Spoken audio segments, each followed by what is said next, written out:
Yo, what is good, people? It is your boy Persona of Gaming with Persona and the Council and what's up PlayStation.com.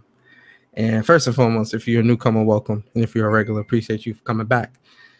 And like I always say, I'm just a gamer trying to share my experiences with the world. So I gotta apologize to you guys because it's not fair. It's not fair. It's not fair. Um, Yesterday was supposed to be episode 2 of When Persona Speaks, but yeah, I swear that Final Fantasy 12, that shit is life. I have to be honest with you. The Final Fantasy 12 is definitely um it's definitely been consuming me the past couple days. I bought it digital, and I have the collector's edition, which I decided I'm not gonna open. I uh I have, because I was out past 2 days from work, so I couldn't pick it up. But when I got to work today, my collector's edition was there waiting for me, and I said I was gonna do an unboxing, and then I'm looking at it, and I'm thinking to myself, I really don't want to open this. Like, no bullshit, I dead ass don't want to open it. So I um I just pretty much was like, you know what, I'm not gonna open this, and that's the conclusion I came up with. I know it's weird, it's whatever. I'm just gonna keep that as a collector's item, just because uh, Final Fantasy 12 is definitely very sacred to me, and that collector's edition is definitely very unique. So that's definitely something that I do wanna keep sacred or whatever. But yeah, that's pretty much how it went, man. I was playing Final Fantasy 12, and then next thing you know, I look at the clock and it's like going on 11 o'clock. I'm like, oh shit, I fucking missed the deadline. So yeah, my fault about that. But today, man, this is episode 2 of One Persona Speaks, and we're gonna do a bunch of different things. Talk about a bunch of different stuff, and hopefully, you guys enjoy it. If you do, definitely give it a thumbs up and all that good stuff. Before I begin, actually, hold on.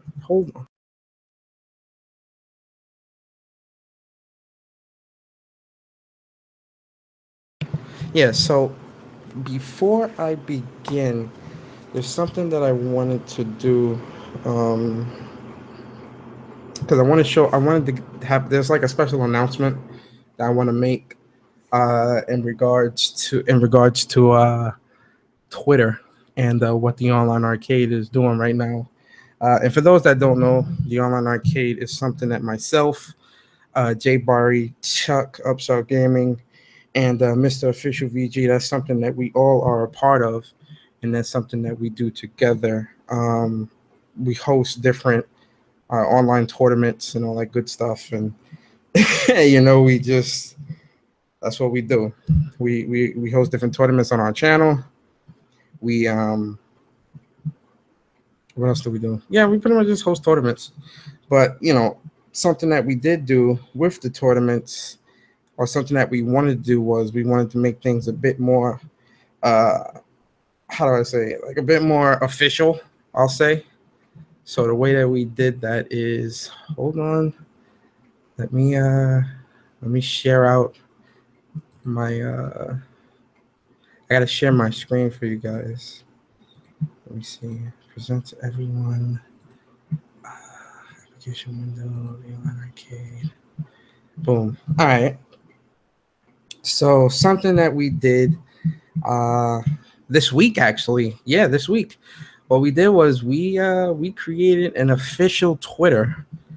So now the online arcade has an official Twitter that all tournament information, all that good stuff will be readily available to you. Yo, Goku, what's good, bro? Appreciate you stopping by. The online arcade official Twitter will be readily available to you if you go follow, and it'll be updated daily with or not daily, I should say, yeah, daily, weekly, monthly, all that good stuff. It'll be updated with the tournaments. It'll be updated with the live streams for the tournaments, It'll be updated for what is that? The tournaments questions. If you guys have any type of questions or anything for us, we do have an official online arcade Twitter now. So if you guys haven't already, make sure you guys subscribe. I don't subscribe. Make sure you guys follow uh, us on Twitter, because like I said, everything from when we do our tournament live streams, whenever we have any changes to any of the tournaments, when we have new tournaments coming up, when we want you guys to vote for different tournaments, all those different things, all of that will be done here um, on this Twitter, and obviously it'll still be done on like the main, on my Twitter, on Barry's Twitter, Chuck's Twitter, Mr. Fisher. Like, none of that changes as that goes. But now we have an official place where all that stuff can be, can also be posted, so that you guys have all that information. So again, make sure you guys subscribe to the. I keep saying subscribe. I don't know why I keep saying subscribe. Make sure you guys follow the Twitter. And show some support to us, even if you're not a part of the tournaments. If you just want to follow us, there's a lot of other ideas that I have brewing that I want to run across the team, as far as like maybe once a month we do like a podcast dedicated to talking about the matches that we've seen in previous tournaments or something like that. Like, I have a lot of good ideas brewing that I want to do for the online arcade, but that is definitely something that I have to run by, talk with the team about, because I would want that to be a team thing, not just something that I'm just doing by myself, because obviously we are a team. What the next step after this, and the online the Twitter, it's very, like, I had to find like I wanted to find like a really good banner for it. And a good pick, obviously Blaze Blue. I had to pick Blaze Blue because Blaze Blue is my shit. But all of this is subject to change. These pictures are just placeholders until I either myself or have somebody create an official banner and create an official online arcade picture for the Twitter.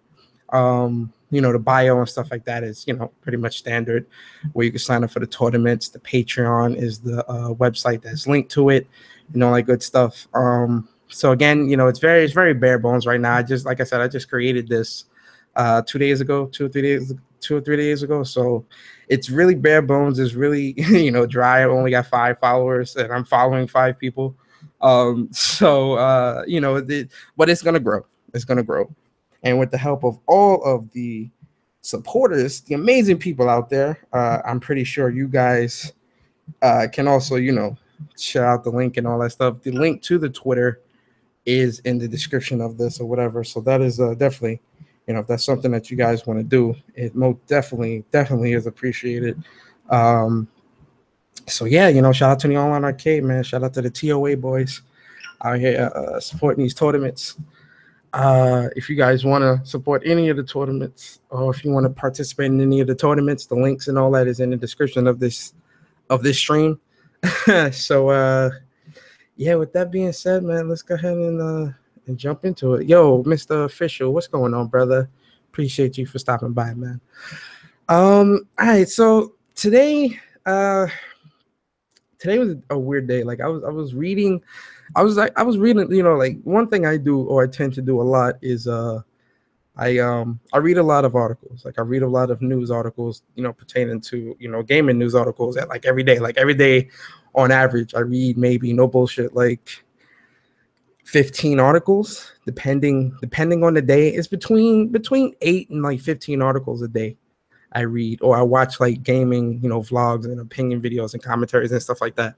And, the stuff that I read tends to, I want to say, jumpstart my brainstorm process of creating content and stuff like that. And it helps me create a flow and create a, how do I say it sparks the brain. It's good to read, different things, because you tend to be able to come up with more ideas and stuff like that.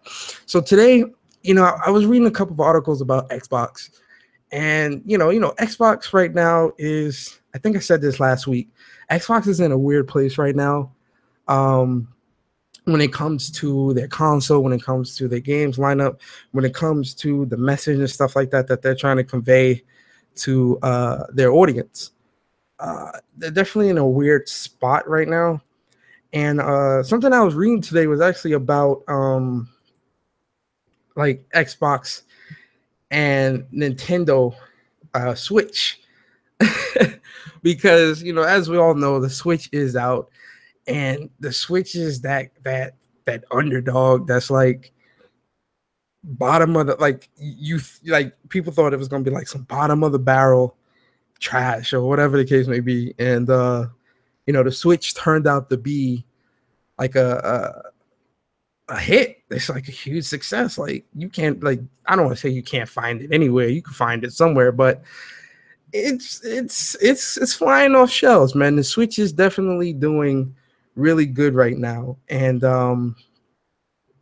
it's funny to say this, but I was reading, and pretty much, the Switch is on track to really dominate this holiday. I have to be honest. Shit, I would even say the fall into the holiday. Now, not dominate like too crazy, because them third party games that's coming out this holiday are definitely going to clean up. There's a lot of third party games that are really that are coming out on the Xbox One and the PlayStation 4 that are really, really, really going to clean up. But with that being said, the Switch is definitely a console that I feel it has the potential to be a good secondary console. Now, the article I was reading, it was pretty much talking about how the Switch is potentially Xbox One's competition. Like, that's what the Xbox has to worry about, and hearing that is fucking insane, first of all, because it's like, as much as as much as we all love Nintendo, PlayStation and Xbox has always been the the competition. Has always been the two consoles that go head to head for your money, go head to head when it comes to the games and all that crazy stuff. That's always been the the consensus. That's always been what it's been. That's just how it is. And Nintendo's just been that third console, or that third wheel that was just there. It was there when you need it, and there when you didn't. It was just there. But to actually think that the Switch has the potential to be Microsoft's biggest competition this year is is mind blowing, and it's almost scary. And here's why. As much as we all love Nintendo, and as much as Nintendo's games do sell well, and they do well, Xbox just has, when you compare it to the Switch, the Xbox has that third party lineup, right? So the third party games and the third party titles that come out on the Xbox, regardless of I wouldn't even say regardless of exclusives, but putting exclusives aside on the Xbox side, the third party alone should be enough to propel the Xbox One forward enough to where, Nintendo and Xbox in competition shouldn't even be in the same sentence. You feel me? Like, so to hear those type of things, or to read those type of things, and have things like that said, it's like, damn, like, either the Switch is this beast that we severely underestimated, or the Xbox is doing that bad. and it sounds bad, guys. I know it sounds bad. I know it sounds bad, but I think it's a little bit of both. When you really think about it, I honestly do think it's a little bit of both. Because look at this. Right now, for the Switch released with Zelda. Zelda sold, I want to say Zelda sold maybe 6 million units, 5 million, 4 million, maybe. I say between 3 and 5. Let's say between 3 and 5 to be safe by now, at least, because Zelda, I think when the Switch first released and Zelda released, I think it was like 2.5 sold or whatever the case may be. So, seeing that the Switch can push those type of numbers with Zelda, right? Then you had ARMS, and let me tell you something. I thought ARMS was going to be shit. ARMS did not look appealing to me, and I honestly didn't think the public was going to feel that game. I think we're still waiting on sales numbers for ARMS, but ARMS is really selling pretty well, and it's being received pretty fucking well. I'm surprised at that. Then you've got the re-releases of like I Am Setsuna. You've got the Sky F5. You've got Mario Kart 8, which I think sold like almost 1 million or something like that on the Switch. I could be wrong about that, but like almost 1 million, right? So you got all these crazy games. Then you got the Mario and Rabbids game that's coming out in August. Then you got Mario Odyssey in the fall, and you got Xenoblade 2 in the fall. All of which are exclusives, So to say that exclusives, these and trust me when I tell you, Mario plus Rabbids game, that shit's gonna sell. That's pretty much XCOM with a Nintendo skin. That shit is going to sell like stupid numbers. And then Mario Odyssey, come on. Come on. Like really? Come on. So to see that, and then to look at like the third-party games and some of the exclusive, like Cuphead on Xbox is a dope game. Cuphead is something that has definitely been at the top of my list next to Scalebound. Rest in peace, Scalebound. It's been up there with Scalebound for shit since the launch of the console, really. But I feel Cuphead is something that's going to come a little too late, and I don't think Cuphead really is a system seller title. Forza 7 obviously is going to be a good game, but it's Forza, so you already have that crowd that's going to pick it up. That crowd is pretty much cemented into there. Then when you look at what's that other game that's coming out? I think Crackdown. Crackdown is something that I'm excited that I'm not even gonna say I'm excited. I'm glad that it's coming out, but then I look at it and I'm like, I think this may be something that's a little too late too. When it comes to the hype, at least. And it's a few games, and again, these are games that I'm glad are coming out, and these are games that I'm glad that are finally, surfacing so that, Microsoft can move on to other projects. But when you compare those games to the exclusives that's coming out on the Switch, that's not really, is there really competition there? When you look at it through the exclusives side, no, it's not. So yo, Larry, what's good, bro? Thank you for stopping by, brother. There really isn't no competition when it comes to the exclusive side of what's coming out on Xbox and what's coming out on the Switch this holiday. So then you have to bring it over to the third party. Third party, and again, this is where Microsoft and Xbox, propels forward, or it's supposed to. Microsoft obviously has all the third-party games coming out. The Switch has, I think, WWE. It has, I think, FIFA. I think NBA. I could be wrong on the NBA, but they don't have like COD, Battlefront, Destiny, Need for Speed. Or do they have? No, I don't think they have Need for Speed. I could be wrong on that, but I'm gonna say they don't have Need for Speed. Need for Speed. The Madden. Actually, I think Madden is coming. Yeah, Madden is coming. It doesn't have like those big, Wolfenstein 2, Evil Within 2.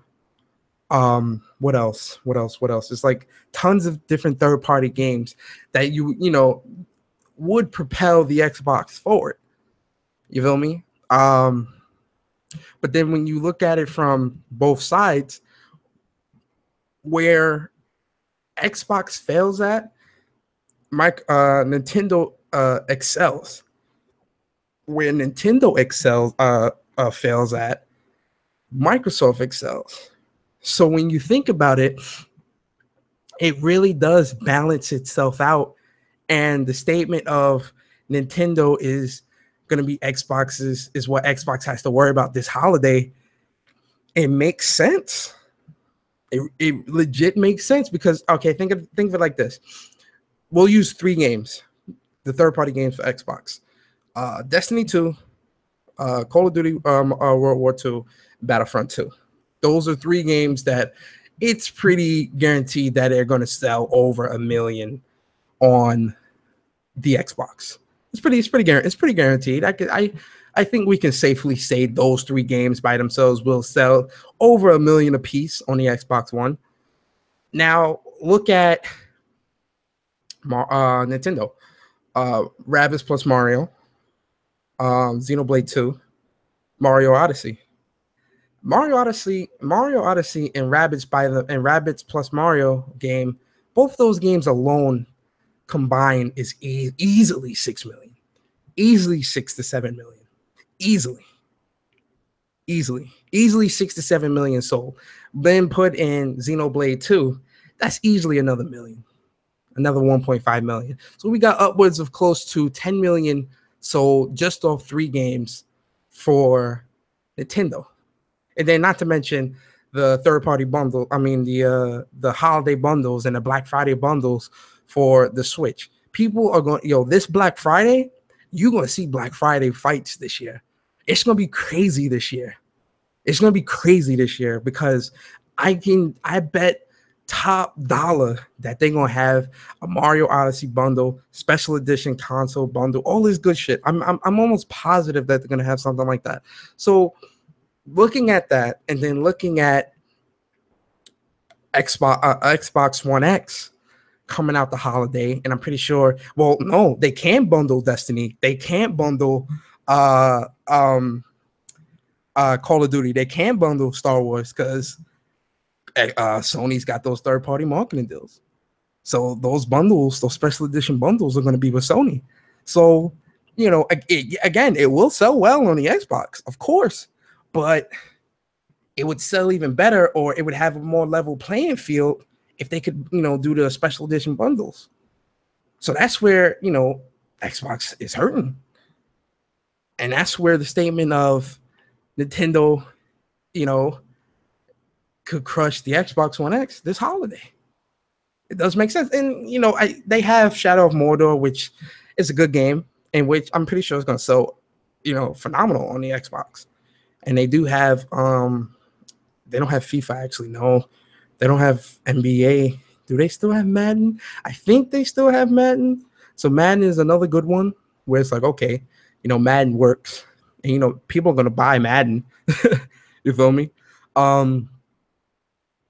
But this holiday, it's I really do feel that this holiday is going to be battle of Sony and Nintendo, battle of the Japanese companies. Yo, Logical, what's good, bro? Thanks for stopping by, man. Just driving by to say hi. Have fun this weekend. And Evo is going to be hype. Yo, Evo going to be crazy, man. Can't wait for Evo. Evo's going to be very exciting, bro. Definitely. Thank you for stopping by, though. What was I going to say? Oh, it really is going to be battle of the Japanese companies this holiday. And again, Xbox, I don't want to, let's not count Xbox out. Xbox is going to do great. I'm sure Xbox is going to do numbers, and I'm sure people are going to go out and buy the Xbox One X, and I'm sure, people are going to support, well, I hope, I hope people support Cuphead. I hope people support Crackdown. But with that being said, looking at the lineups and how Sony has strategically placed itself, and then looking at how Nintendo has strategically placed themselves within the console handheld market, I'm thinking this holiday it's going to be Battle of the Japanese companies, Nintendo versus Sony. And I do feel Sony. I mean, I do feel Nintendo will take the cake on a few things. You know, just off the merit of Mario Odyssey. You know, do not underestimate the power of Mario. Mario is a that is a force to be reckoned with. Mario is a serious force among old people, among young adults, among kids, among families. You can sell Mario to anybody. Like you literally can sell Mario to a 65-year-old a 65-year-old person. You can. 65-year-old person walks into the store. Hey man, you know, remember the Mario from the 80s, man? Well, this is like an upgraded version. Da da da. Oh, I remember Mario. Mario's so cool. Da da da da. Let me get that. Boom. Sell it to a kid. Oh, look, a plumber jumping on top of turtles and all that crazy shit. Yo, sign me the fuck up. a kid is gonna eat that shit up. It's Nintendo. Yo, Mr. Biggs, what's good, man? Thank you for stopping through, brother. You know, Nintendo is big, you know, on that when it comes to kids. So with that, it's gonna be, yo, this holiday is gonna be interesting, man. I do feel Xbox One X does have its work cut out for them, just because the way, like I said, the way Sony and Nintendo have strategically placed themselves, they've placed themselves in a way where even if the Xbox One X comes out, a lot of shine will be taken away just off the fact of what's coming out on Nintendo and the third-party deals and the exclusives coming out on Sony. You know, GT Sport just got a release date today of October 16th, I think. Yo, Timbo, what's good? What's good? What's good, Timbo? Thank you for coming through. Timbo on the track.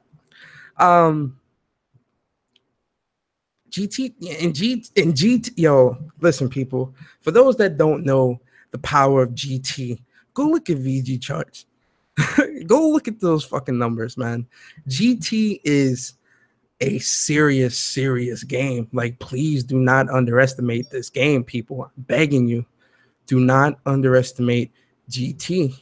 GT is going to do numbers. GT is one of those games that it resonates within the community. Yo, Garuda, what's good, man? Nah, you ain't late. You just on time, brother. GT resonates, man. GT resonates. It yo, and don't get me wrong, I'm not trying to take nothing from Forza, but knowing this GT release date, Forza's gonna have problems this holiday. And again, Forza's dope. I'm not trying to take nothing from Forza. Forza is a great franchise. It's a great game, and I'm pretty sure it has its community already cemented in. But again, when you look at GT Sport coming out this holiday and Need for Speed, yo, that's competition. That's competition. And granted, Need for Speed is arcade-ish. GT and Forza is more sim, but still, the choices. It's still racers. You feel me? Man. Tell you true. Yo, Demi, what's good, little bro? Little big bro. Nintendo is going too well. Sony is going too well. My question is, has Microsoft done enough to sell another 500? And these are the questions. That's a good question, Larry. Has Microsoft done enough to sell us a $500 console? I'll say this. Microsoft has done a good job of selling us the power of the console. That's what Microsoft, I really have to give it to Microsoft. They really were adamant about letting the consumer know, hey, look, this is the most powerful console out. Pick it up. But that's actually going to segue into the next thing I'm going to talk to you guys about. So Yo, shout out to Larry because he definitely set up the segue. He set it up, man. Shout out to Larry. Um, GT gets credited by actual real life race cars. Yo, yeah, with GT you can get is it called the IRA license? You could get a racing license through GT. Like you could become a professional racer through GT, a licensed racer. Like that shit ain't no joke. Like shit like that is not no joke. You think those Europeans ain't gonna eat up this GT? Are you out of your mind? Are you crazy? Yo, these Europeans live for these type of racers. These Europeans eat this shit up.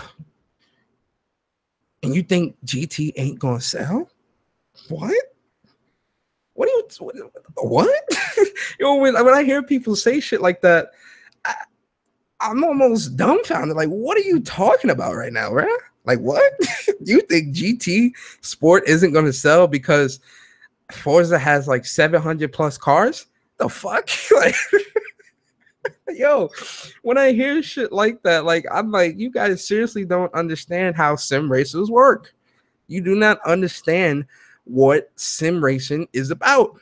It's not about having 1,000 cars at your disposal. It's about being able to tune the cars how you want, being able to actually have a real life sim racing experience, like where it feels like you're in that motherfucker. This motherfucker, like real racing enthusiasts, these motherfuckers got the chair, like the racing chair.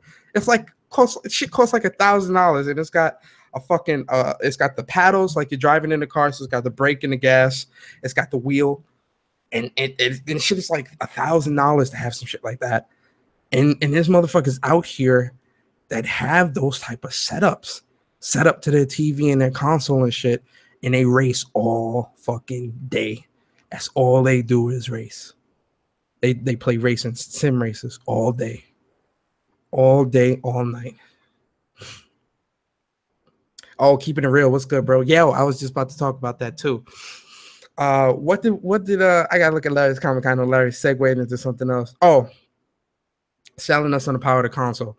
So all that in Forza though, fine tuning and having all the sim stuff in there. Yeah, Demi, no, true. I'm not. No. I'm not taking that from Forza. I'm definitely not taking that from Forza. All of the sim racing stuff that you can do in GT when it comes to fine tuning and stuff like that, you can do all that in Forza. Of course, I'm not. I'm definitely not trying to take that from Forza. Forza's dope. Forza's very dope. I'm definitely not taking that away, but the sheer magnitude, you know, what some people have to understand is how monumental GT is. That's what I want folks to understand, how monumental GT is. GT is very huge. Things you can do in GT, getting an IRA license and all that stuff. Those are things that take GT to the next level, and it ascends past Forza. GT had or has NASCAR, dirt, tarmac, snow, and F1. Yeah, it does. So selling us, Larry had brought up something, a very good point. Microsoft has Microsoft done enough to sell another $500 console within the same gen? Now this is my thing. When it comes to Xbox, right? One thing that I do feel that, oh yeah, GT definitely does have VR, which is amazing. GT has VR, which that's another reason to pick up a VR if you're trying to race in VR, which looks amazing. Don't have minivans in them either. Yo, Sam, what's good, bro? Sim races don't have minivans in them either. Yo, Chris Coba, what up, bro?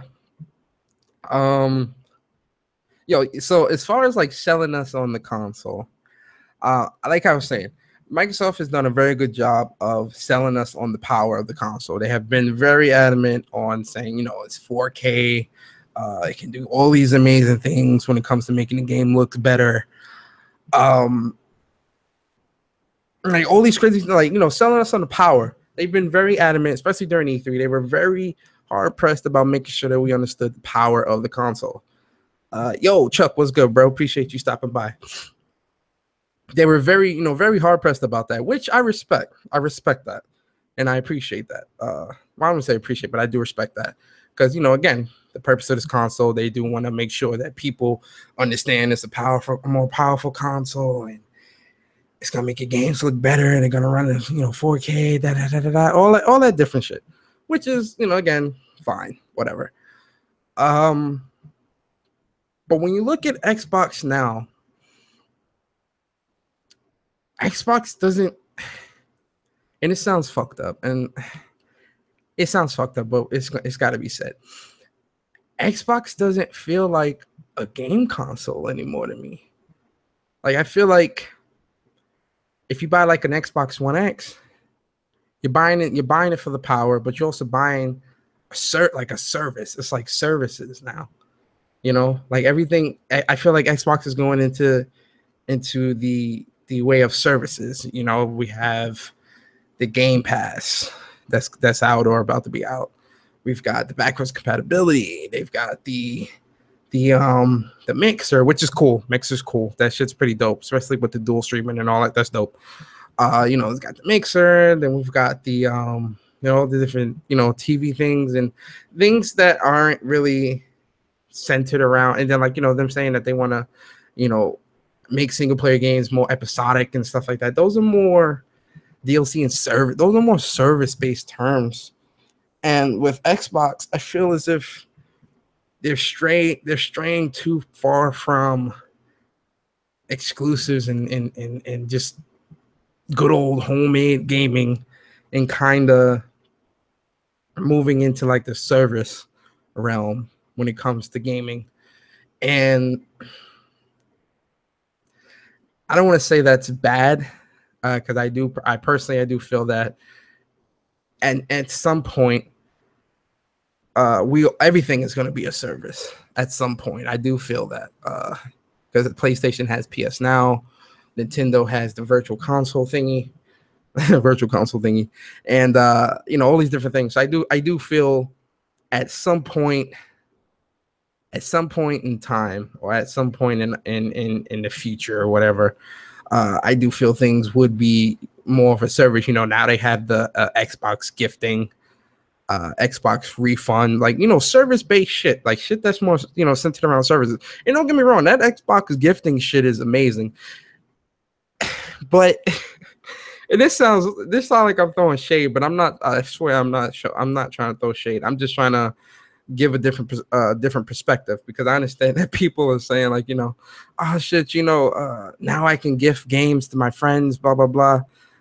And I'm like, that's dope. That's cool. Don't get me wrong. That's very dope to have, or that's something that they will be able to do in the future, which I'm not trying to take from that. That's dope. And if Sony was to do something like that, I would appreciate it. But it's the same thing as if I was to give you a $60 PSN card and said, hey, look, go buy whatever game you wanted. It's essentially, it is the same thing when you chop out when you just look at it more bare bones. It's essentially the same thing. It's just, I'm not giving you the PSN card anymore. I'm just giving you straight out the game, and the money's just coming out of my account, which is fine. It eliminates a middleman, or it makes it more streamlined. Fine, cool. That's that's dope. In today's society, people want that. People want instant gratification. I get that. Fine, move towards that. Cool, but this ain't sliced bread, people. This ain't sliced bread. You feel me? I could just give you a $60 PSN, and you buy whatever game you want from the store. Now, where it gets real cool is, okay, well, if I don't like the game in 2 hours, just refund the shit. It's like, okay, now that's cool. Where they've got the 2-hour window. Because believe me, there are games that I have bought digitally where I'm just like, I'm like, yo, Sony, can you go ahead and send that bread back up? Because, yeah, I'm going to need that back. I wish I tried to do that with fucking No Man's Sky, And they shitted on me. It was like, nah, you got trophies. I'm like, motherfucker, I got like 2 trophies. Take them shits back. I don't care. Like, can I just get my bread back? They was like, and you know what's fucked up? I triple dipped. I didn't double dip. I triple dipped on No Man's Sky because that's how much I really wanted to support those dudes. I bought the PC version, the PC collector's edition version. I bought the limited edition PS4 version, and I bought a digital so I could play it at midnight. I triple dipped. I triple dipped because I really, you know why I bought, you know what? The reason why I bought the PlayStation 4 limited edition version was because I really wanted that steelbook case. That steelbook case looked amazing. I really wanted that. So I pretty much paid $80 for a steelbook. Like, you know, Persona, hold the L. I'll hold it. That's why Sony has SharePlay. Grant, yeah, you know what, Garuda? Fair enough. That's why Sony has SharePlay. That is fine. That's very true. But people, it's like certain features, it's either people forget or people don't pay attention to when it comes to Xbox. I mean, when it comes to PlayStation. Yes, we do have SharePlay. Yeah, we do. And people use it. And you can use SharePlay on any game and play the game for, I think it's an hour, 2 hours, or yeah, I think it's like an hour or two, and then you stop it and start it right back up. You can play you can play an entire game through SharePlay, an entire game from start to finish through SharePlay. You can, but returning a game that you bought sounds more appealing to some people because again, the person has to take the risk and buy the game.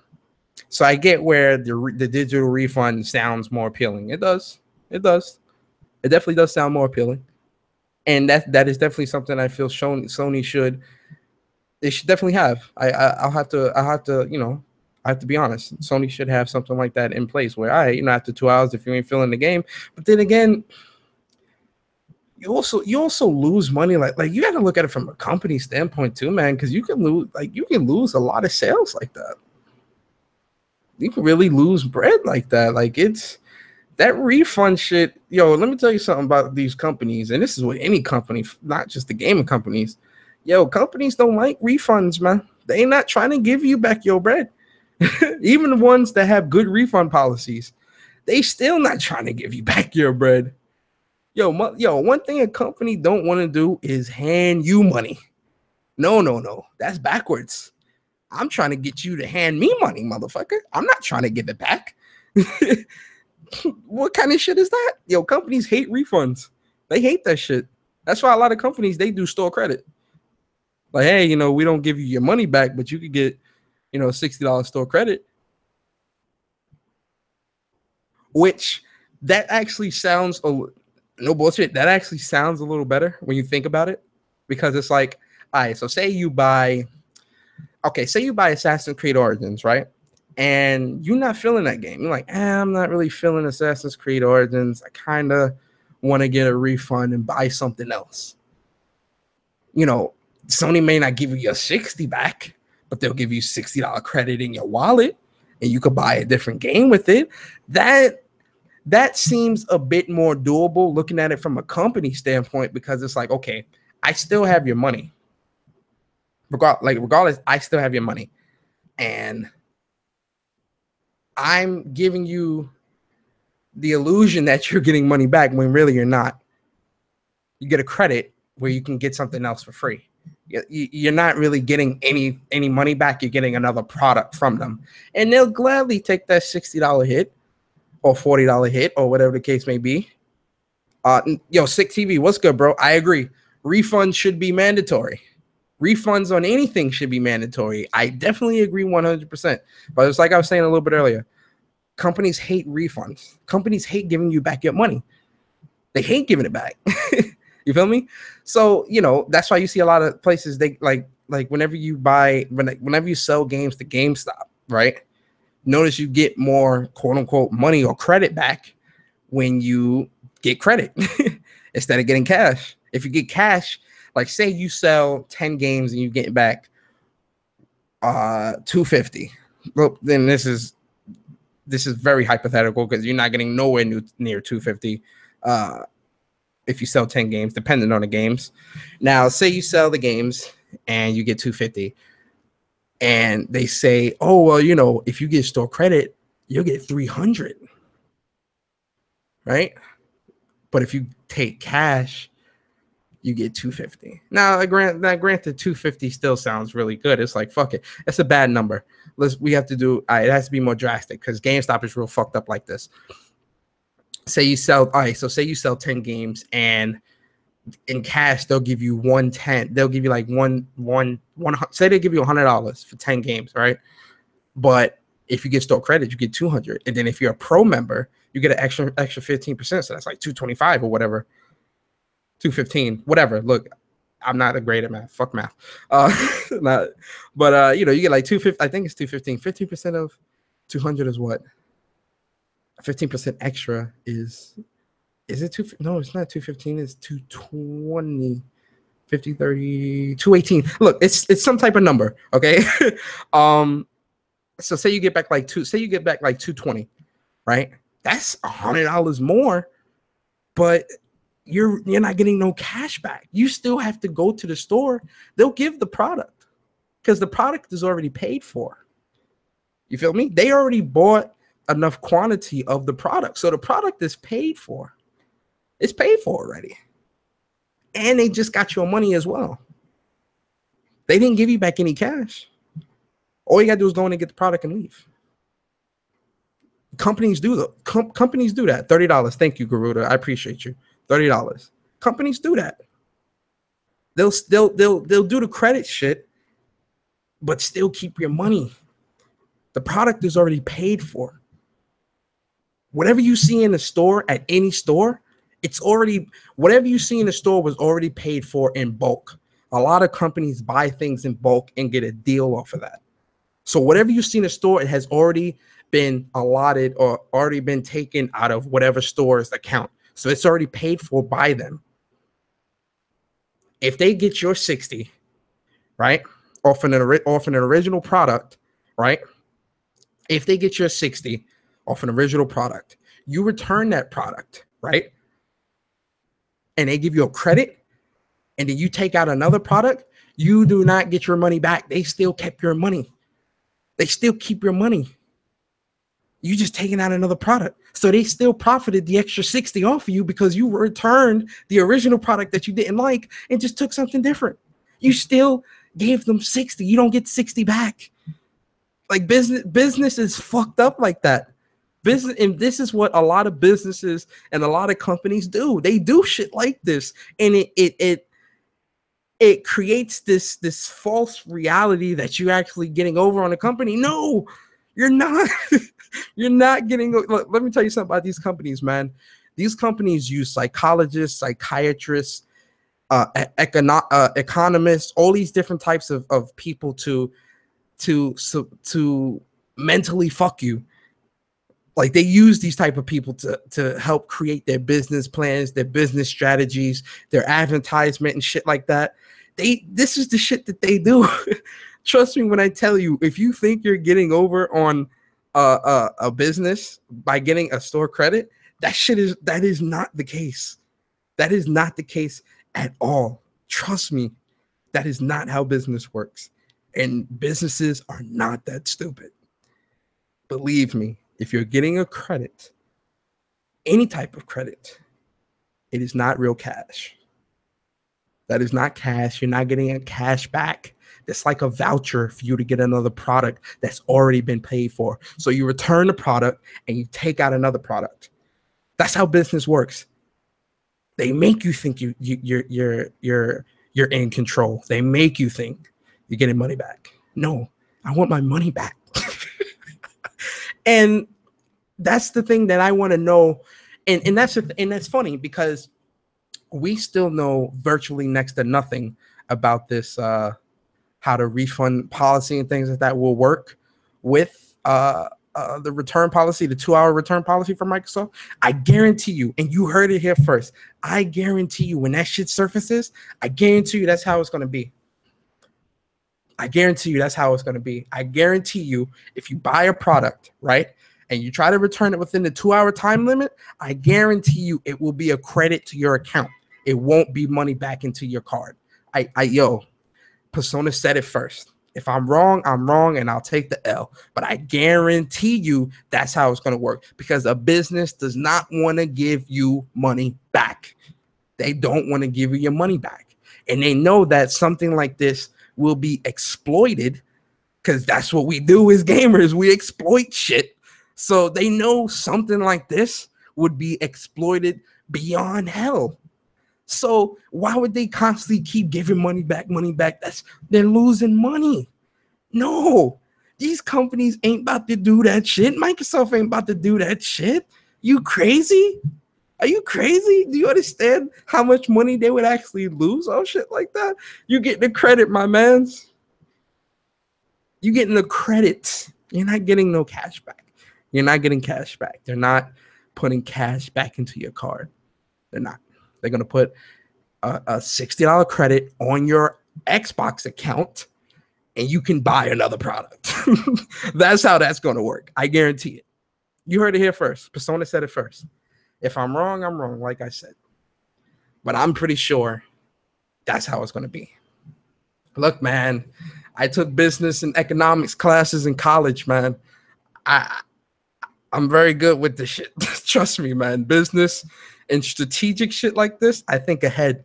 I think ahead with shit like this, man. I know these companies are fucked up. Believe me. Nah. No. No.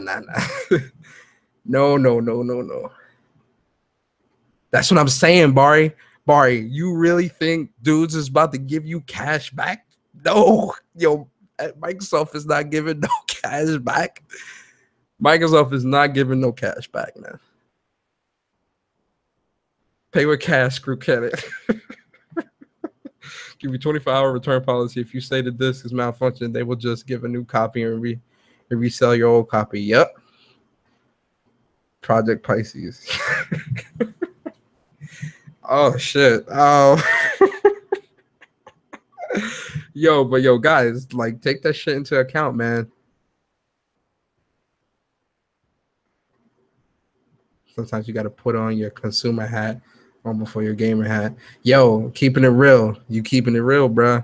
I say this a lot, man, in a lot of my videos and things like that. When it comes to speaking about cash and when it comes to speaking about business things, you know, one thing that a lot of gamers tend to do is they tend to look at a company through gamer eyes. I never do that. When it comes to any type of moves with these gaming companies, I never look at these moves through gamer eyes. I look at these shits from a business perspective, because at the end of the day, all of these companies, all of them, Sony on down, all of them, they trying to get your bread first and foremost. First and foremost, they want your money. As much as I love Sony, I know Sony don't give a fuck about me. I know Sony only cares about my bread. That's all they want is my money. That's all they want is my money. And that's fine. As a business, that's what you're supposed to want. As a business, that's how shit is supposed to work. But as a consumer, you're also not supposed to allow yourself to get fucked. You're not supposed to allow yourself to get, and I don't know if they use this term in other places, but like how out here in New York, like they say, get swindled, or the Jedi mind trick or whatever. Yo, don't get swindled out here, yo. Like, don't get swindled, gamers, because I'm telling you, these companies will sell you a dream and have you thinking you getting over, and you're not. Again, that 2-hour refund shit with Microsoft, it's cool. It sounds good on paper, but I need to see that refund policy. Motherfuckers don't read those policies. Read the policy that comes with that shit. And they put, it's funny, they put all the shit that they're gonna do in the policy. Motherfuckers don't read that shit. When the last time you read a policy or a user agreement? Motherfuckers scroll past the shit and click I agree. When the last time you read a policy, bruh? The last time I've read a policy, the fuck, I was like, what, 4 years? Like, who the fuck is reading like 16 pages of bullshit? But if we talking those refunds, read that policy, because I guarantee you it's not cash you're getting. No. Oh no, gamers. No. If you don't do it too much, they reserve the right to ban you. If you do it too much, they might do it too much. They reserve the right to ban you. A reimbursement service will just be a monthly insurance fee. Yo, that's how it is. Look at like for like phones and shit like that. Phone like they say, hey, look, get the phone now. You pay zero down. All you gotta do is pay taxes on the phone. All the motherfucker heard was I don't gotta pay nothing. Zero down, okay. Then they get that first month's phone bill, and that shit is $250. You can call like, well, shit, why is it $250? Oh, well, the monthly charges and the taxes on the phone, and whoa, you just told me zero down, so I signed the paper. No, motherfucker, read what's on the paper. Yo, motherfuckers could be signing their life away. Yo, one thing my grandmother taught me when I was a kid. Yo, read shit before you sign it. Before I sign anything, I read that shit. And I don't give a fuck how long motherfuckers gonna wait. Yeah, I remember when I got hired at my job, right? No, before I got hired, I had to sign like a whole bunch of paperwork. I had to fill out like my direct deposit. I had to read the policies to the company. I had to read like the rules when it comes to like taking off work and shit like that. Yo, I was in there for like an hour, and I was like, yo, HR, look, I'm gonna read all of this before I sign anything. So y'all can go ahead and take a break. I'll let y'all know when I'm ready. So you gonna read all of it? I'm like, yeah, I'm gonna read all of it. They're like, oh, okay. Most people just sign. I ain't most people. I'm good. I'll read it. I'm good. Go ahead. I come back. I come get y'all. No. Why the fuck would I just sign something without reading it? That's crazy. Hell no, man. Hell no, man. People, read your read your policies. Oh shit. I need to see how Steam does it best. Yeah, that's crazy. I'm actually interested in Steam's policy. Now I want to know what Steam's policy is, return policy. Hold on, we definitely about to yo, now y'all got me like interested in this shit. I want to know what Steam's policy is now. What is it? Steam.com? I don't know what it is. Steam. Team. Steam. Welcome to Steam. Y'all never been on Steam before? Y'all believe me when I say that? Y'all believe me when I say I've never been on Steam before? No bullshit. This is my first time on Steam. Purchases. Where's returns? Okay. Training games. Community. I guess it's purchases. I can't complete my purchase. I need help. Steam gift card. I have charges. View complete purchase history. What about returns? You don't got like no return policy shit? My account. My account is stolen on hijack. Help me sign in my account. Phone number, Steam. Damn, they don't got like no, or is it return policy? Man, let me Google Steam return. Here we go. Return policy. How to request a refund. I guess it's Steam. Okay, here we go. All right, I'm about to share my screen. Yo, y'all got me into this shit. Now that ass like into it now. All right, let me see. All right, so Steam refunds. You can request a refund for nearly any purchase on Steam for any reason. Maybe your PC doesn't meet the hardware requirements. Maybe you bought a game by mistake. Maybe you played the title an hour, blah, blah, blah. Doesn't matter. Well, upon request, issue a refund for any reason. The request is made within 14 days of purchase, and the title has been played for less than 2 hours. There are more details below, but even if you fall outside of this refund rules we've described, you can ask for a refund anyway, and we'll take a look. And what? See? You see? You see? This part right here. Boom. And we'll take a look. Ooh, see, it's that wording. You gotta look at that wording. We'll take a look. Ooh, that right there. Ooh, that'll get average motherfucker just be like, oh, okay. Ooh, yo, that will take a look shit. That's deadly right there. That's deadly. That is deadly because if you try to refute a refund, They'd be like, we looked at it and, it fell outside the scope of our rules. Yo, I'm telling you, you got to watch that Refund shit, man. Because you play a game more than 2 hours, you already out of the scope. First off, 2 hours isn't enough. Personally, 2 hours isn't enough to determine if it, well, I don't know. Is 2 hours enough to determine if you're not feeling a game? Is it? That's actually that's a good topic. I'm going to use that for Mind of a Gamer on Saturday. That's the topic. Is 2 hours enough to determine if a game isn't for you? That is a good topic. Shout out to everybody in the chat for making me interested into this return policy shit. But that will take a look shit. Listen. I'm telling you, you gotta watch the wording for this shit, man. They word this shit perfect. Ooh. Accountant wrote this shit up. You will be issued a full refund for a purchase within a week of approval. Son, look at these words. Guys, I'm telling you, these words is crucial. Approval. You got to be approved to get your money back.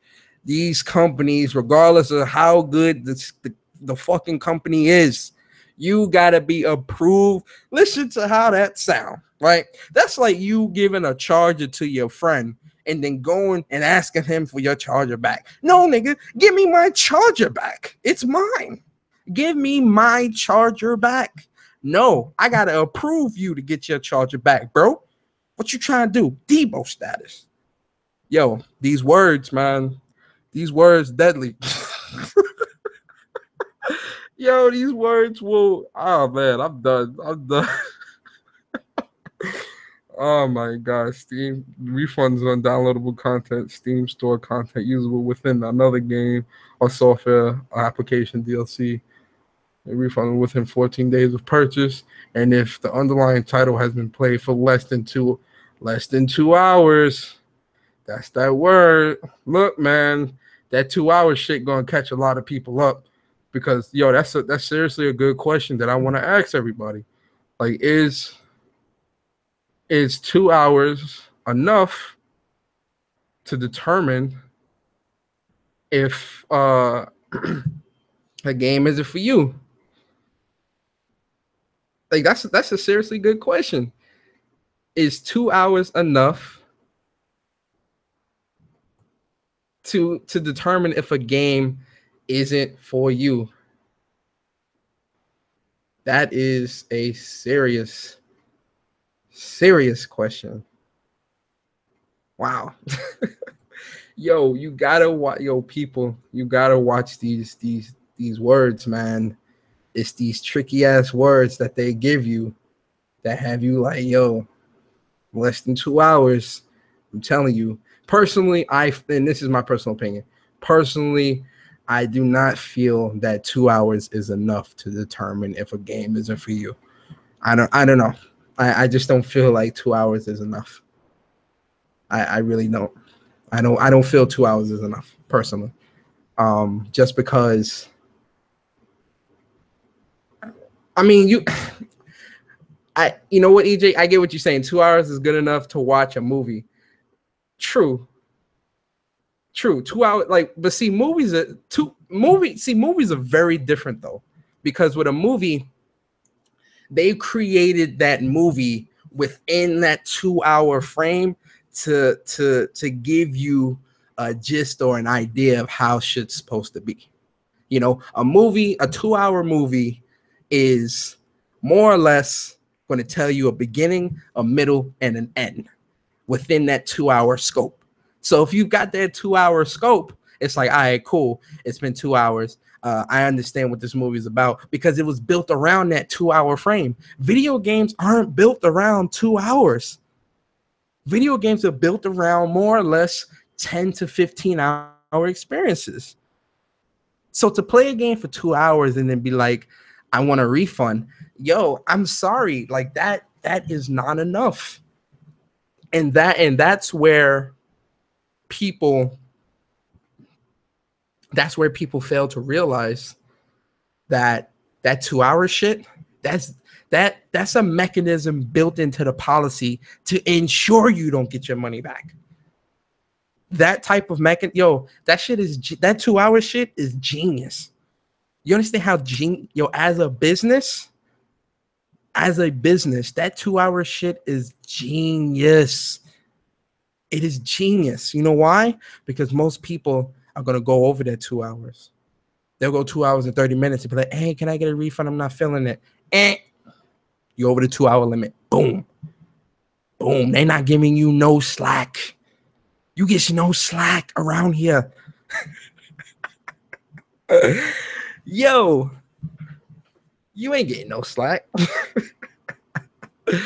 Yo, even Steam. Yo, let me tell you something, Steam, you bastards. This shit right here, you dudes is smart as hell. And Microsoft doing that same 2 hour shit, and you think that shit about to be magical.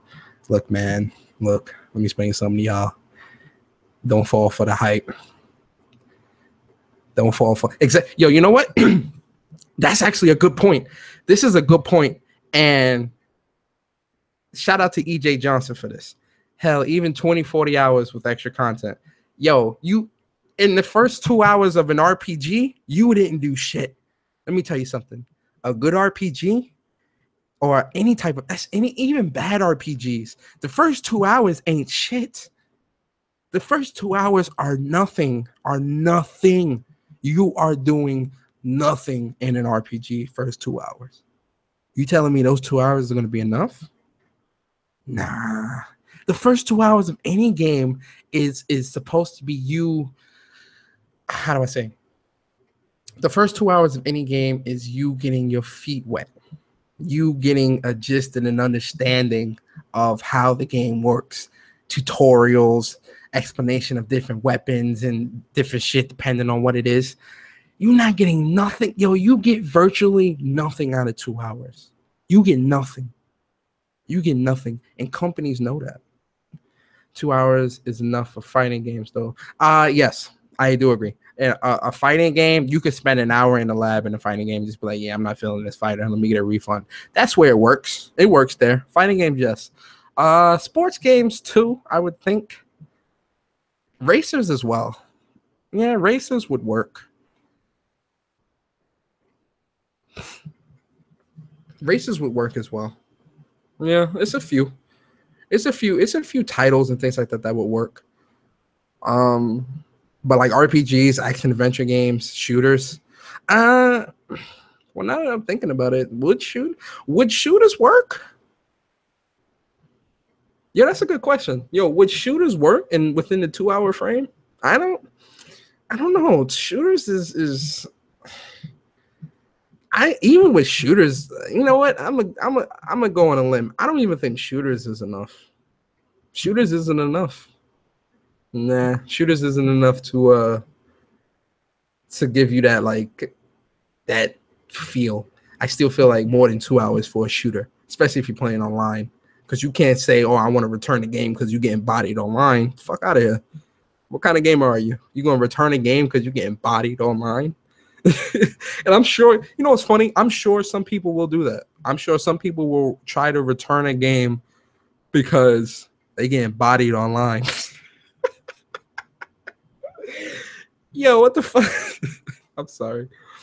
Shooters might work depending if you have to install an update and then put it towards online play. I don't know, because Call of Duty, some games I feel you should just know. Like Call of Duty, look, man, regardless of how much they say the shit is different, Call of Duty is the same shit every year. And I love COD, and I play my CODs. The only difference with the CODs is the guns.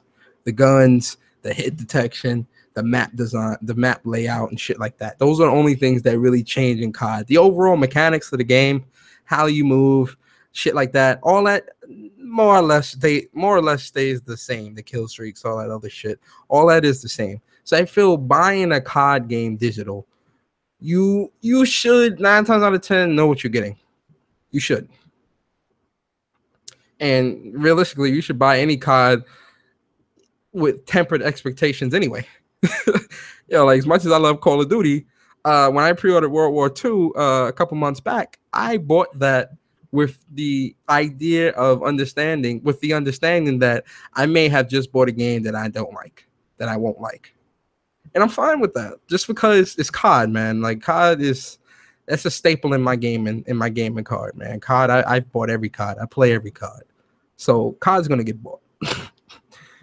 What Barry say? I think 2 hours is more enough to determine if you like a game for a refund. Barry, be real. Let's be real, Barry. Let's be objective for a second. RPG. First 2 hours in an RPG. What are you doing? You're barely scratching the surface in an RPG. First 2 hours. You telling me 2 hours is enough in an RPG? Nah, come on, Barry. You gotta be better than that. You better than that, Barry. Come on now. Come on now. Come on now. Don't do this. Don't do this, Barry. You know you better than that. It's funny. First 2 hours in Final Fantasy 12. Shit, I was still playing with Vaughn. I was playing with Vaughn, and I was in the dungeon. I had got actually first 2 hours. I had got Baltia, and I got Fran, and then I had Amelia. Like first 3 hours, 2 or 3 hours. About 4 hours. Yeah. Nah, 2 hours ain't enough. Not for an RPG. Maybe an action adventure game. Maybe, depending. But that's depending if you're running through shit, rushing and all that. Man. Nah. Also, if a franchise that you're familiar with, like God of War, then you're gonna suck. You're gonna get sucked in way past the 2 hour mark. There's a new game. It's gonna take 2 hours plus to figure out. Yo, Larry, you're absolutely right. Especially with familiar franchises. Definitely. You're definitely right about that. But yeah, man, don't get swindled out here, gamers. Read them policies. Yo, you know what, man? Because I wasn't gonna talk about the refund shit. Now I am. Now I'm gonna have to put that in the title of the video. But like, yo, it's gonna be like importance of consoles and read them policies. Read the policies. Oh Jesus. You can skip all the cutscenes and pray you're going to get through without leveling your character. See, but that's the thing, Garuda. That actually isn't, as a gamer, that's not good. That's not good. That's not good. Come on. Just because you skipping cutscenes and shit, like you're not trying to even soak in the game. Like that's not good. If people are doing that just to ensure that they're still within the refund time frame, that's not fair. That's not good. As a gamer, I can't respect you as a gamer if you're doing shit like that. I definitely can't. Nah, that's definitely not good.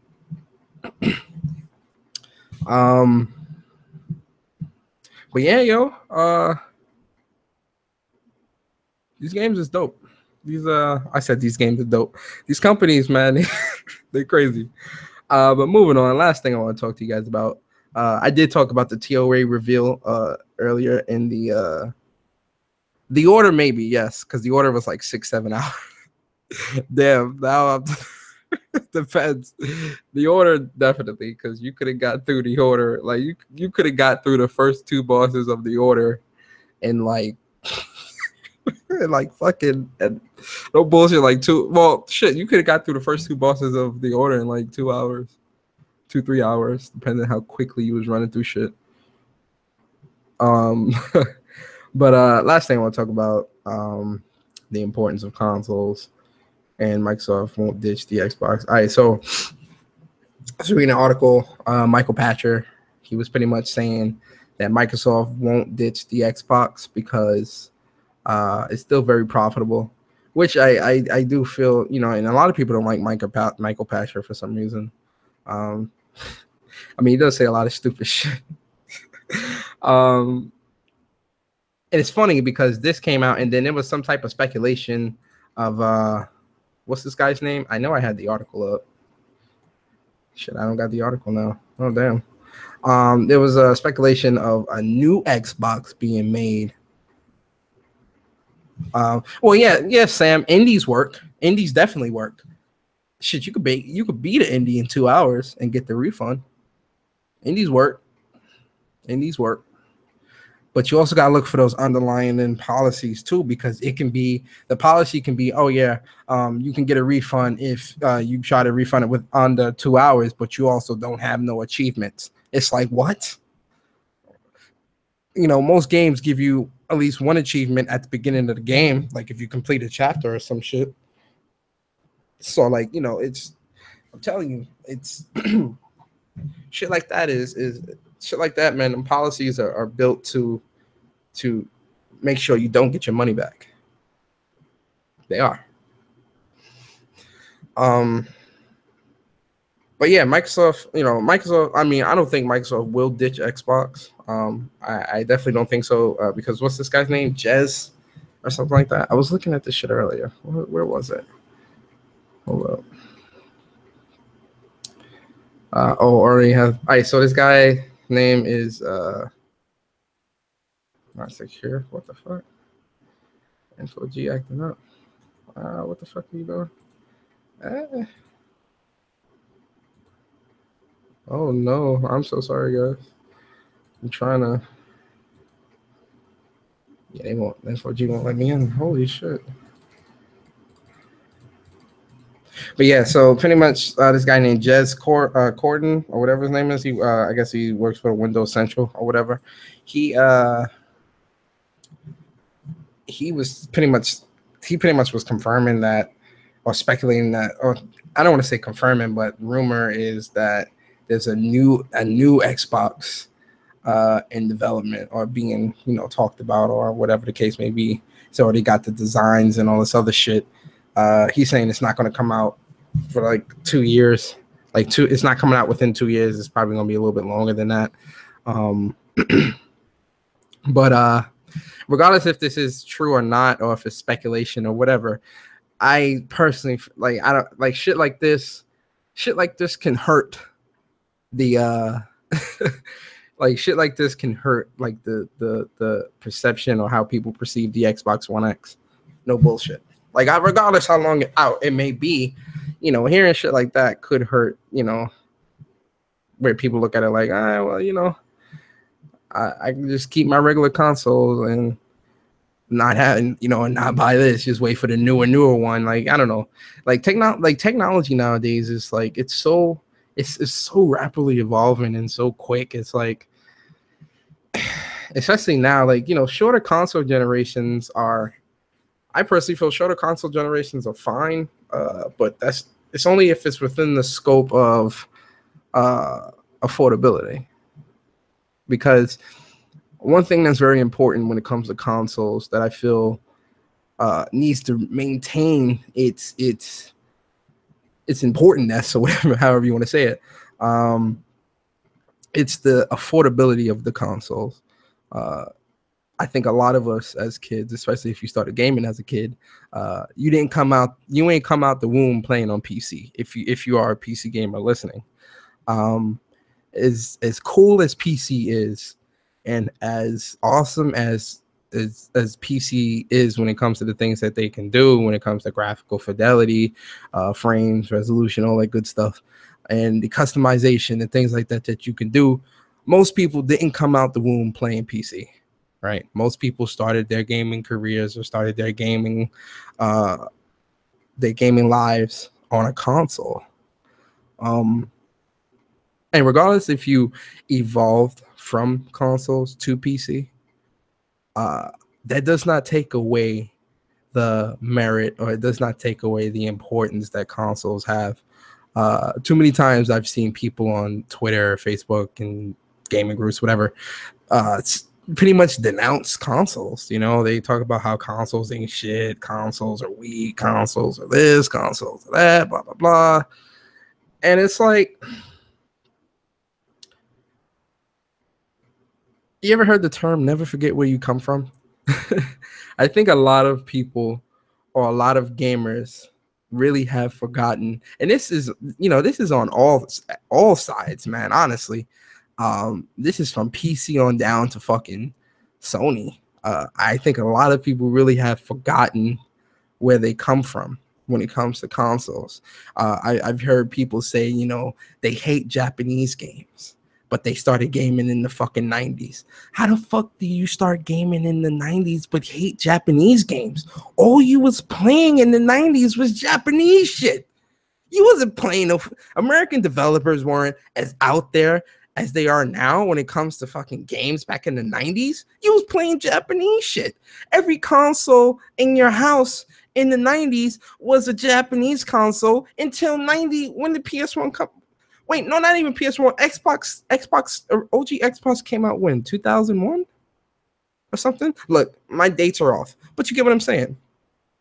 You were playing Japanese shit all the way into the 2000s and even fucking now. So anybody that can fix their lips to say, they hate consoles is this, or they hate Japanese games and all these crazy things, man. My word to you is never forget where you come from, because and consoles are still very, very important. Why would you want to take away? And I was thinking about this today on my way home from work. If I had a kid, right,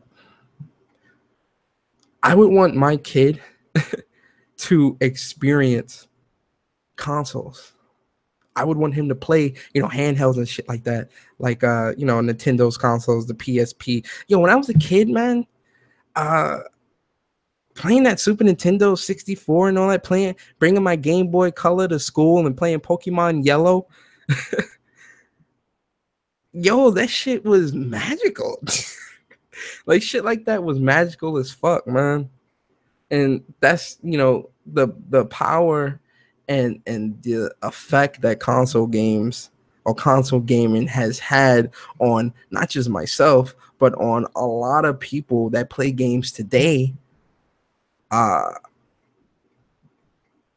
It's the reason that you were playing games today. Consoles is the reason why you evolved from that and went on to PC or whatever you want to fucking call it.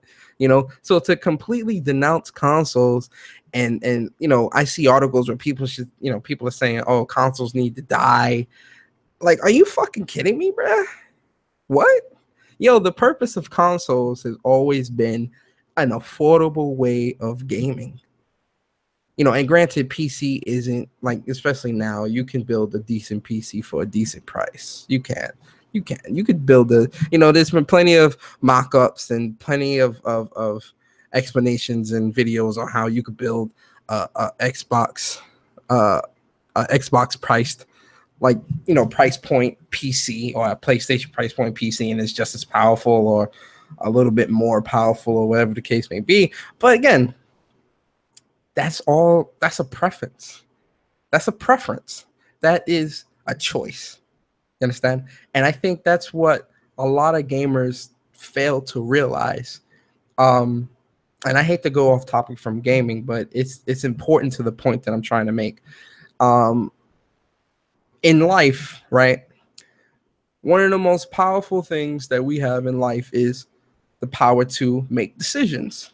We can make decisions on different things. We have choices. There's different choices and different things that we're faced in life where we have to make choices, right? It's variety of different things, all these type of things. On TV, we have like 1,000 channels. You have variety, you have choice.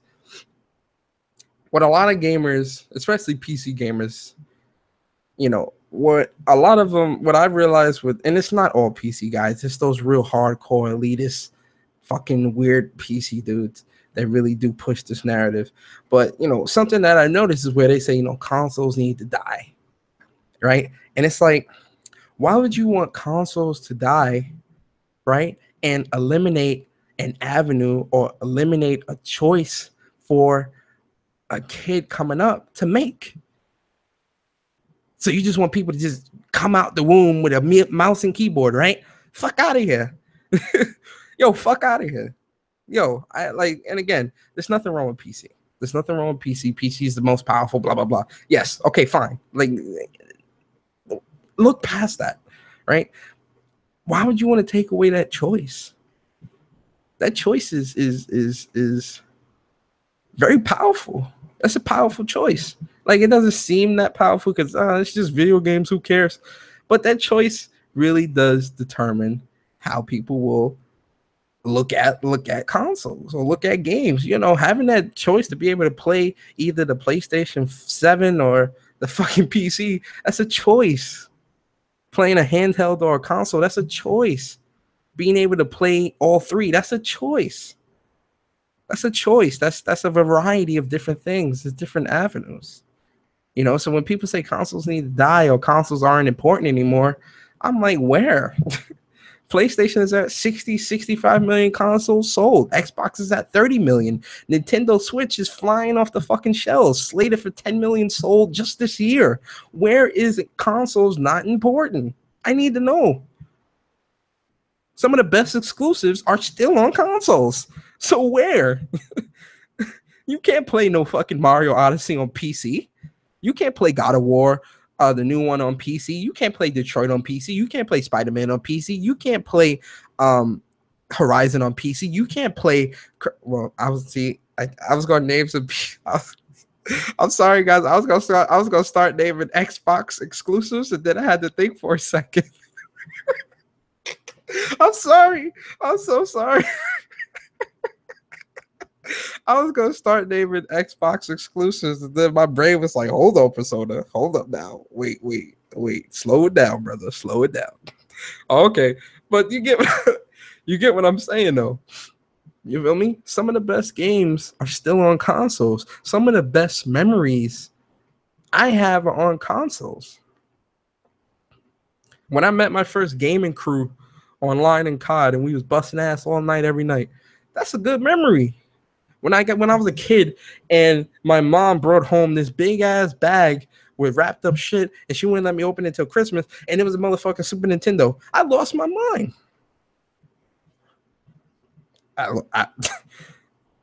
When my grandmother bought me a Game Boy Color, yo, what? And a big ass pack of batteries, what? And then she bought me the little. Remember on the Game Boy. Remember on the Game Boy Color. I don't know how many of you have had this, but I remember on the Game Boy Color where they had the attachable light so you could play it in the dark. Man, I used to eat through batteries with that shit playing at night. Yo, shit like that is magical. Shit like that is important to gaming as a whole, not just console gaming, as a whole, because the variety and the ability to make those choices are very important. They're very important in gaming. Yo, Dragon Sword, what's good, bruh? Yo, Wolflow, that Game Boy Color, bruh. Yo, Goku, Halo on PC, bro. I'm sorry. I'm sorry, Goku. Halo on PC, bro. I was gonna start naming off Xbox exclusives. I had to think like, wait, oh no. I remember when my mom came in with the PS2 with the one SmackDown. Yo, Demi, remember that? That SmackDown? The which one was that? The SmackDown 2000. That's what you're talking about. Or was it 2000? No, SmackDown 2002. It was one of those. It was one of I know what SmackDown you're talking about though. The WCW though, bro. That WCW, man. Look. You know, consoles, you know, consoles, honestly, I want consoles to be forever. No bullshit. I want consoles to be forever because consoles are affordable. Are I still stand by this. Consoles are an affordable way for people to play games. They are. You don't need to buy it. Like a lot of the extra shit, that's extra. You know, you don't need PS Plus to play console. You don't need to buy every game that comes out. You don't need to subscribe to PS Now. You know, one of the problems with with a lot of people is when they talk about the affordability of a console, right, and compare it to PC and how they try to say PC is cheaper. You don't need Plus. You don't need that to play single player games. If you want to play online, fine. You got to buy the Plus. That's fine. Okay, fair enough. You want to play online games, fine. But if you're trying to play single player shit, or you're just trying to play those type of games, you don't need Plus for that. You don't need to buy PS Now. You don't need to buy 3-4 controllers. You know, you don't need to buy every game that releases.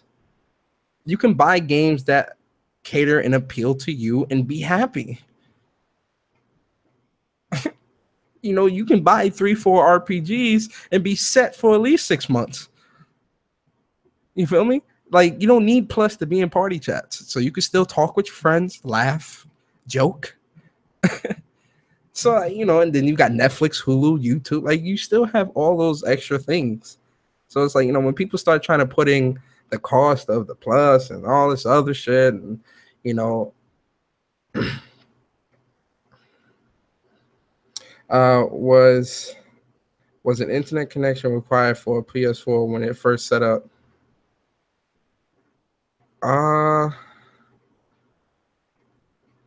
No, no, you don't need an internet connection. No, you don't need an internet connection for the PS4. You can plug your PS4 up and just play it. You don't need an internet connection. All that can be skipped in the initial setup. So you don't even need a PSN account, really. You can just play your games and be fine. You don't need any of that other shit. All of that is extra. The PSN account, the PlayStation Plus, all of that is extra. All of it. So you know, when you look at it that way, realistically, you still only spending how much is a PlayStation 4 now? $250. You spend $250 and then spend $60, or you know, spend $120 on however many games you want on. So say you spend $100 on games, you just spend $350 on games in a console, and you can just plug it up and play. You don't need internet. You don't need PlayStation Plus. You don't need anything. Everything comes in the box, controller, all that other shit, and you can enjoy it. So I don't see what's wrong with that. You feel me? I remember when I was a kid, that's exactly what I used to do. You feel me? Consoles is still very important, and you know, I do feel consoles should be, in, you know, this generation, because you know, our generation, you know, we're all old now. You know, like we're fucking old as shit. But like when you look at, like, you know, the newer generations and millennials and all that other shit, it's very important for them, you know, I feel, to have consoles in their lives so that they be able to make that decision if they want to be a PC gamer. You feel me? Let them make that decision. Like, all right, I want to be a PC gamer. All right, cool. Well, at least, you know, consoles is here. So if you don't want to be a PC, you can be a console gamer. Consoles are still very important.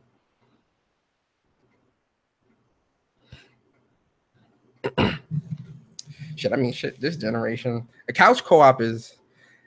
I'm with you. Couch co-op is dead though, bruh. That's dead. That can, and that honestly, that could stay dead. Like, couch co-op is done. Like that, I feel that's not coming back. Because for one, I don't want nobody in my crib. Go play your own shit. Like, I'm a selfish gamer. When it comes to my console and my experiences, I'm very selfish. You know, you want to play, got to get your own. Like, you got to have your own TV, your own PlayStation, your own controller, and you got to be in your own crib. You want to play, we can play, but you gotta have your own setup, man. Fuck all that, man. I'm not trying to split no screen. Okay, I got this 60-inch hanging off the wall. I ain't trying to split this shit and be looking at 30 inches of a screen. No. That's not how this works. I'm gonna look at all 60 inches, pause, and I'm trying to enjoy my shit on my 60-inch. You go and you play your shit on your TV, and we'll play together. That's how we play. Online is too widespread now for couch co-op to be there, at least. But you know, couch co-op does have its good memories. I remember GoldenEye, Smash Brothers, SOCOM, a lot of good games. Red Faction, was it Red Faction? What was that game I was playing? I remember playing this game on Game. I think it was Red Faction. Ain't no 2-player games, man. It's multiplayer games now. Ain't no 2-player. Now it's like 18 player. But you need your own screen. I mean, I gotta give COD credit on that. I remember Black Ops 2. I don't know if 3 had it. I don't think that 3 did have it, but I remember Black Ops 2 and Black Ops 1. They had the controller, like the online split screen.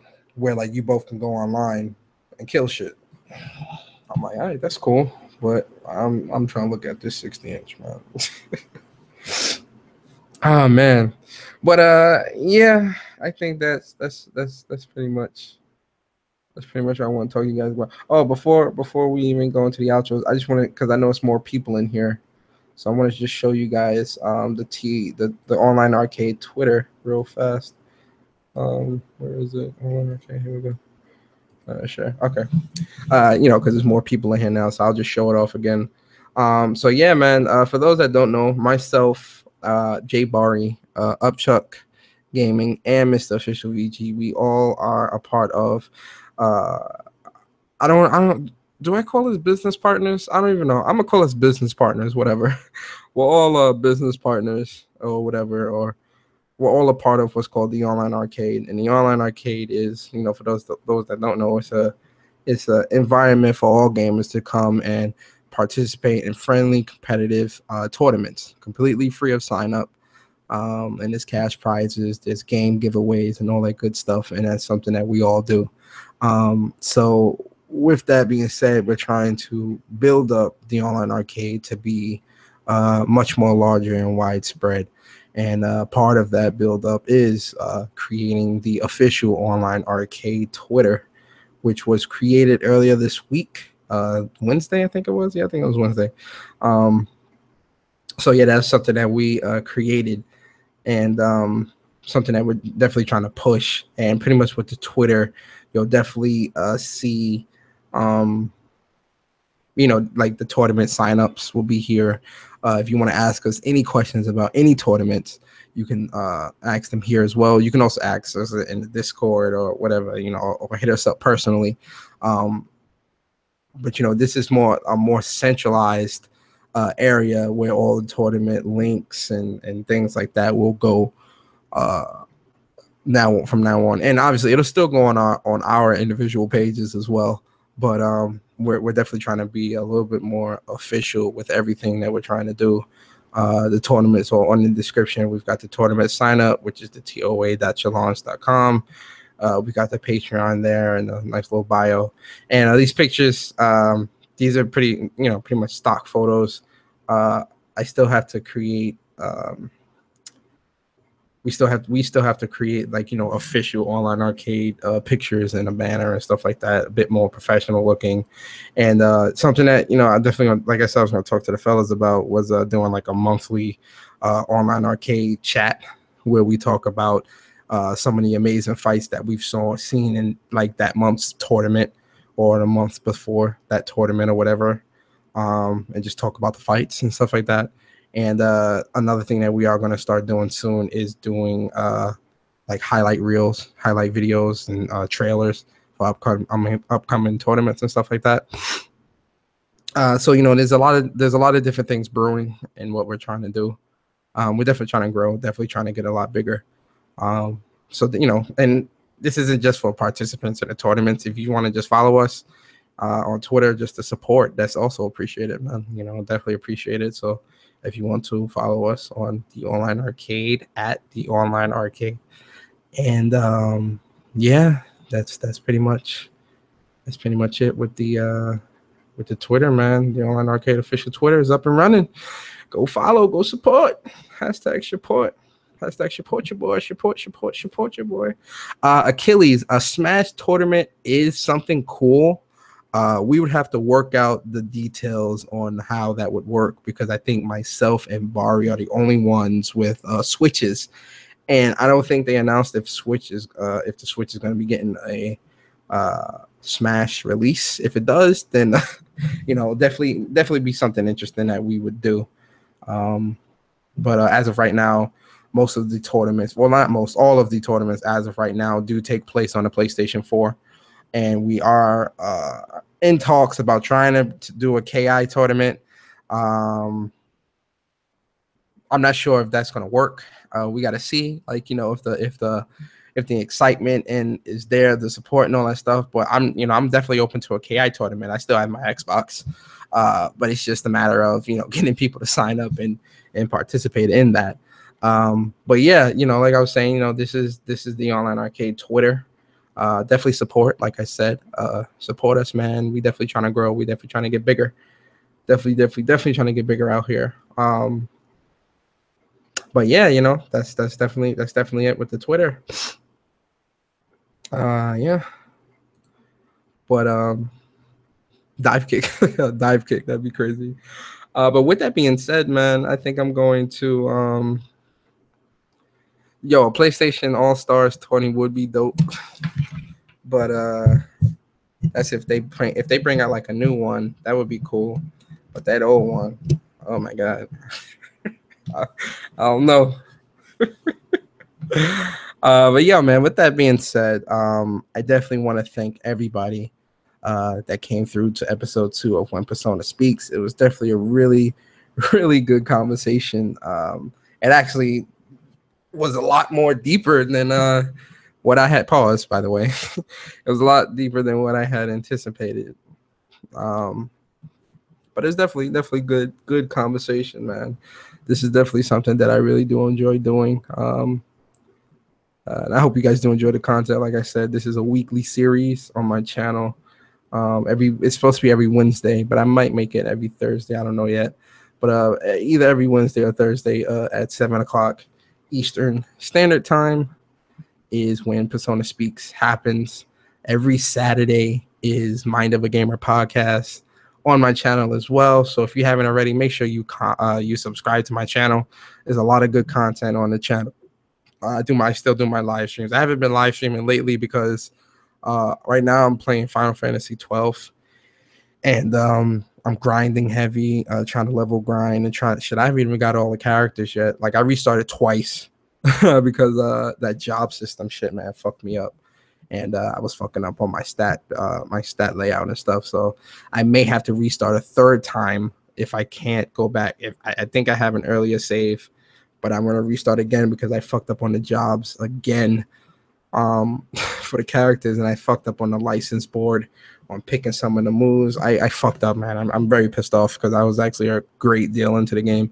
So I may restart again. I'm not sure yet. I hope I don't have to, but if I do, it's fine. I was only maybe like 6 hours into the game, so I can bust through that real quick over the weekend and just get back to where I was. But yeah, so that's why I haven't been streaming because, Final Fantasy, as dope as Final Fantasy 12 is, it's not really a stream game because I spend a lot of time, no bullshit, like I spend a lot of time looking at my stats, looking at armor, reading different moves, reading the license board to see how I want to go about picking the next move set and looking at how I want to spec everybody for the later bosses. And I do a lot of reading and I do a lot of idling in Final Fantasy 12. So it's not really a good game for me to stream right now. But once I get into the higher dungeons and I get into the higher level shit, when I'm fighting the judges and shit like that, I will stream, like streaming the dungeons and stuff like that. That's the stuff. That's the stuff I'm going to stream. For sure. So obviously be on the lookout for that. Bro, how is Final Fantasy 12 PS4 compared? You know what, Larry? The PS4 version is very beautiful. Actually, it looks good. It looks really good. The controls are good. The areas look great. You can definitely tell they reworked a lot of shit to make it look better. Which is always good. And the game is dope, man. Straight down memory lane. So I'm really enjoying it right now. What was I gonna say? Oh, but yeah, so that's pretty much why I haven't really been streaming. But I'm probably gonna tomorrow I'm gonna be streaming some Guilty Gear tomorrow night. I'm doing a Guilty Gear training session in lobby. I'll probably do an open lobby after I've trained for like an hour or so. But I'm definitely trying to look for my main in Guilty Gear. Right now, I'm in my Guilty Gear XRD. My mains was Leo and Kai, but there's a lot of new characters in here, and then I'm a little bit more dedicated to getting better in the fighting game. So my mains may change. We'll see. So yeah, I'm definitely gonna be doing Guilty Gear this weekend. I wouldn't mind doing a Friday the 13th session. I might do an open Friday the 13th session this weekend too, depending on how I feel. I might do it, depending on how many people come. We could do a Friday the 13th session.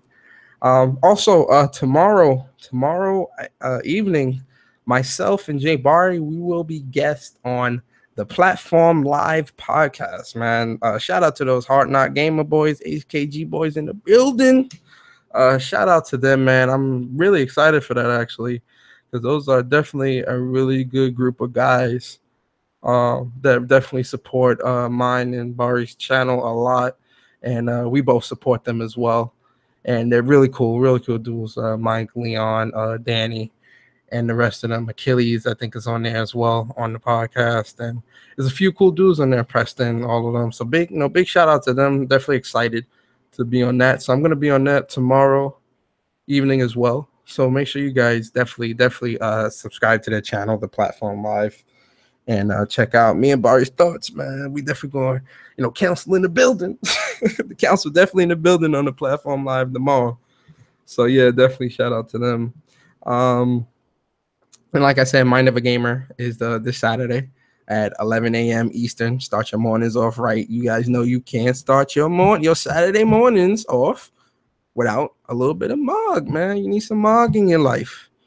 I got you. So come through the Mind of a Gamer this Saturday. It's going to be a good discussion because I'm definitely going to ask that question that I was talking about earlier with the refund shit in the 2 hour. I want to hear what the Mind of the Gamer crew got to say about that. Oh yeah, we're gonna talk about that. That's gonna be the discussion. That's gonna be the discussion for sure. And yeah, man, that's pretty much it, man. Shout out to the council, nothing but love to them. Subscribe to Mr. Official VG. Subscribe to Demigod Reviews. Subscribe to Jay Barry's channel. Really good content them guys is throwing out there, man. Shout out to them. Appreciate them. Nothing but love, and shout out to the rest of the council, man. Nothing but love for them as well. And episode 3 of When Persona Speaks will be next Wednesday, 7 o'clock Eastern Standard Time. And with that being said, man, I'm gonna cut it here, man. Play some Final Fantasy if I gotta go to bed. I swear, man, real quick, I'm just so addicted to Final Fantasy right now. Like Final Fantasy 12 really does have me addicted. No bullshit. I'm addicted right now. Like that's all I want to play. And you guys know how much I love Uncharted. You guys know this. I live for Uncharted, and I don't even have a desire to play that. Like I always try to get at least 3, 4, 5 matches of Uncharted a night before I go to bed because Uncharted that's my favorite game this gen. But Final Fantasy 12, man, my goal is to platinum this game. So I'm addicted right now. I'm addicted, man. I'm addicted. I'm very addicted. Final Fantasy 12 is love. Final Fantasy 12 is life.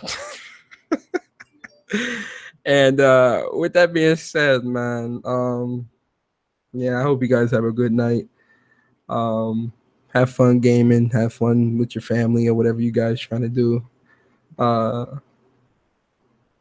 Yeah, you could also be multi-class now, which has me. This is what has me going so crazy, Wolf, because now you could be multi-class and all this other crazy shit. So I'm really like reading all the stats. I've been reading up on different shit with the classes and stuff like that, trying to make sure that I position my characters to where I want my characters to be. I want my characters to be OP.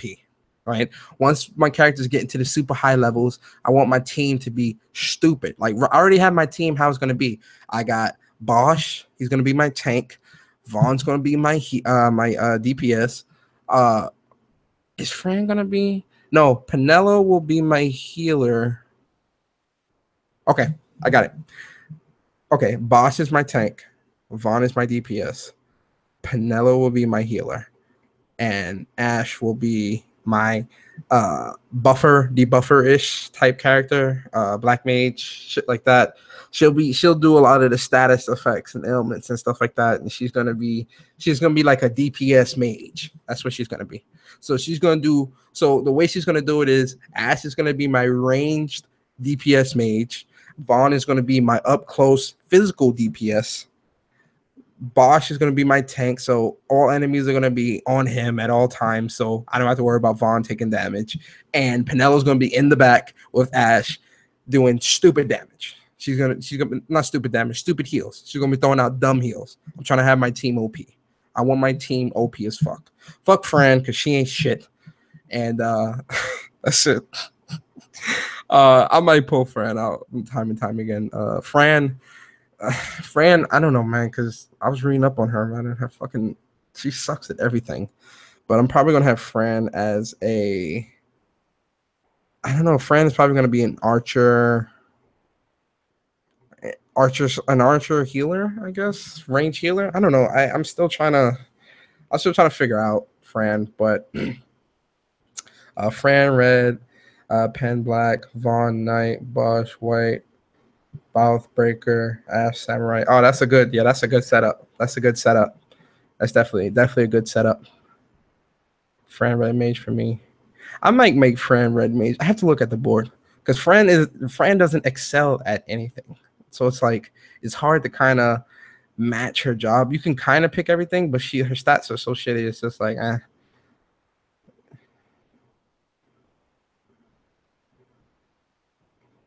Yeah, you can always switch to secondaries. I don't know. We'll see. We'll see. But I'm going on a tangent. I'm about to start talking about Final Fantasy 12 with Wolf. But yeah, man, guys, I like I said, I appreciate you guys, man. Thank you for coming through to When Persona Speaks episode 2. I hope you guys enjoyed this. If you did, please like, comment, and subscribe.